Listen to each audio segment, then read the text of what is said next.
Bem-vindo ao canal Irmãos Cut, o seu corte começa em... É o seguinte, eu nem sei quanto tempo você já está ficando cansado, né? Mas uma questão que eu acho que é muito importante na nossa época é, assim, questão crítica. Psiquiatria. A gente está no momento, assim, de quase de um esgotamento das técnicas existentes, farmacologia. Assim, eu tenho vários estudos com estimulação magnética transcraniana, mas a verdade é que a gente tem um certo esgotamento, assim, bateu no limite. Tal como a gente está falando do esporte, existe aqui uma questãozinha, assim, quase que uma desesperança com o tratamento das doenças psiquiátricas. Como você vê o futuro dessa área, que é uma área sagrada nas neurociências, uma das áreas mais importantes do ponto de vista aplicado? Você está falando de quê? De Alzheimer? Não, estou falando de depressão, esquizofrenia, transtorno bipolar, toque. No meu último livro, eu tenho um capítulo que eu tenho proposto, o paper está quase pronto, mas também a pandemia atrasou isso, é um paper teórico, né?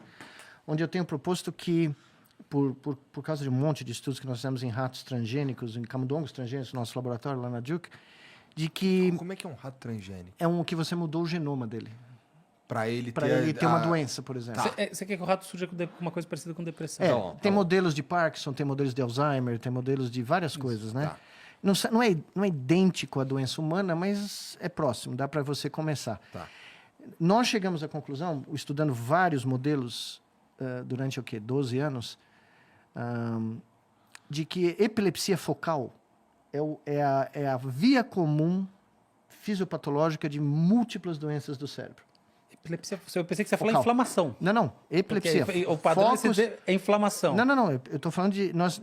por exemplo, Parkinson. No nosso trabalho, que foi a Capa de Science em 2009, um aluno meu começou assim, ele trouxe um espectrograma de um rato transgênico e falou, veja aí, o que você acha que é isso? Eu falei, pô, mas por que nós estamos estudando epilepsia de novo?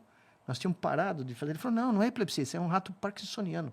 Um camundongo parkinsoniano. Eu falei, não, isso aqui é um padrão... Dos gânglios da base. Epileptogênico, né? Epileptogênico. Sim. Ele falou, não, isso aqui é o camundongo do Mark Ron, aí, do farmacologia, que tem todo o fenótipo de doença de Parkinson. Dito e feito, nós encontramos uma crise epilética no sistema motor, em todas as estruturas do sistema motor, que quando você alterava... Imagina você desfibrilar o coração?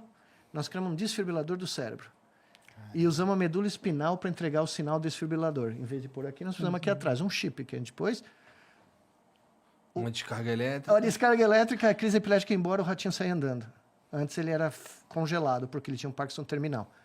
Fizemos em macaco, mesmo resultado. Agora tem mais ou menos 100 pacientes no mundo que estão usando a nossa técnica de estimulação da medula espinal para desorganizar essa crise epilética que eu chamo focal.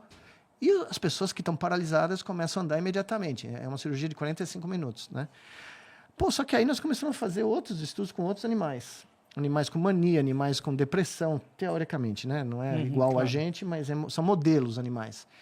E aí eu cheguei a concluir... Eu estou listando mais de 60 doenças neurológicas e psiquiátricas onde eu encontrei evidências de um foco epilético em alguma parte do cérebro que é relacionado causalmente com os sintomas. Porque se você acaba com aquela crise epilética, o bichinho fica melhor. Essa é uma das coisas mais surpreendentes que eu vi na toda a minha vida, tá?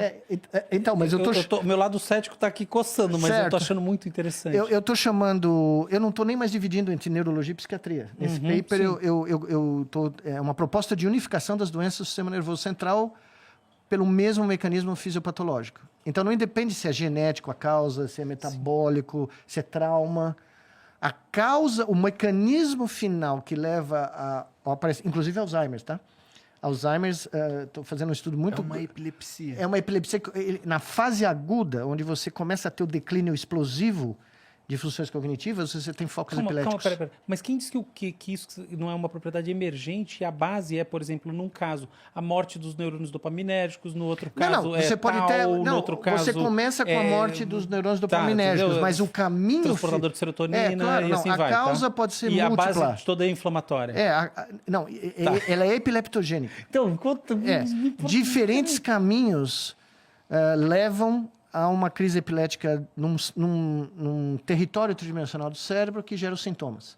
Então, se você intervir na crise epilética na hora certa, se você antecipar que ela está para ocorrer... Corta essa corrente. Você corta essa corrente, esse flow. Então, o que eu propus? vamos usar a coluna, o mesmo lugar que eu usei para o Parkinson, para outras doenças, e começou a funcionar. Tá?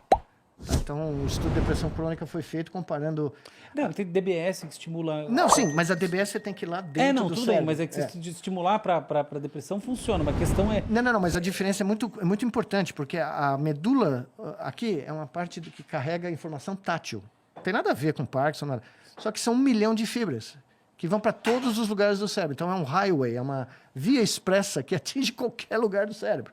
Então, se você estimular lá na frequência correta, você cria um desfibrilador do cérebro. Você consegue pela medula, pela espinha da pessoa. Pela superfície, você não penetra, você põe na superfície. Mas você consegue direcionar para onde vai? Isso, pela frequência que você usa e a intensidade da estimulação. É o tipo de pulso que você dá. Caralho, isso é incrível. Então, é incrível mesmo, assim, eu tô achando incrível. Então, esse paper, nós vamos testar ele agora. Nós estamos terminando de escrever, né? Porque doenças como anorexia. As pessoas encontraram focos epiléticos. Tanto é que a maior prescrição de antiepiléticos, drogas epiléticas, fora de quem tem epilepsia, é para doenças psiquiátricas. Sim, total. Né? Agora, uma bipolar, coisa... transtorno bipolar, esquizofrenia, começou assim, né? Depressão. Então, a minha sugestão, a minha hipótese é que funcionou esses medicamentos funcionaram durante um tempo porque a causa principal é epilepsia. Tá? Foi um chute na época, mas funcionou. E o que eu estou sugerindo é que talvez o tratamento no futuro seja por neuropróteses, seja por coisas como essa, modulação elétrica. Não, isso eu acho que pode ser. Mas, por exemplo, vamos lá, como é que essa sua teoria aqui assim, é muito fora da... Você é um cara absolutamente fora da caixa, então você é fora da caixa só todo dia. É mais uma coisa que se tiver certo, cara, eu não sei como... Daí o Nobel tem que vir, não é possível. Mas porque é muito absurdo. Porque isso muda paradigmas. Olha, eu estou falando de uma área que eu conheço cada detalhe dela, e isso está fora do convencional total. Mas vamos lá. Como é que essa teoria se encaixa na questão da morte neuronal, que a gente tem um monte de estudo, tá? Com encolhimento de cérebro, perda de substância branca, que eu não preciso entrar nesses detalhes, são chatos para quem está vendo em casa. Mas, enfim, doença psiquiátrica de longo prazo muitas vezes gera alterações no cérebro em si. Isso. E aí, físicas. Então, é que a atividade epileptogênica, ela leva à morte celular. Então, se você tiver uma magnitude, tanto de intensidade como espacial, suficiente, em Alzheimer, por exemplo, tem vários estudos agora mostrando que você vai ter um decaimento, né, cognitivo, mas é pequeno. Antecedendo a fase de decaimento mais importante, onde você tem morte celular muito grande, registrada por vários métodos, você tem uma atividade epileptogênica surgindo em diferentes áreas. Isso que é a questão. Então, na sua tese, essa atividade epileptogênica... Ela maximiza. Ela que seria a causadora da morte neural. Ela é uma das amplificadoras. É como se você tivesse um sinal na guitarra que não está muito alto, mas aí você põe num amplificador e o sinal explode. Tá? Você amplifica o sinal. Então, você magnifica a dimensão da morte celular. No Parkinson, a gente... Tanto é que nos bichinhos e nos macacos que a gente tratou, ratos e macacos, que a gente tratou cronicamente com a estimulação, parkinsonianos, né? Que a gente tratou cronicamente, a morte celular dopaminérgica diminui. Tá. A gente conseguiu resgatar 20% dos neurônios que, teoricamente, teriam que morrer. Isso foi meses de tratamento, né? Mas o beleza disso é que 2 vezes por semana. 1 hora por dia. Não é contínuo. Não é que nem DBS. Você não faz contínuo. Você estimula 1 hora por dia, o bichinho fica 72 horas legal. No finalzinho, você vai... Mas aí no ser humano, quem queria fazer? Tipo um chip? Nós já temos o chip, né? Já fizemos. Mas aí ele é programado para... Ele é programado... tanto tempo dar o disparo lá. E não só isso, ele pode ser programado à distância. Seu neurologista pode regular esse chip. Caramba.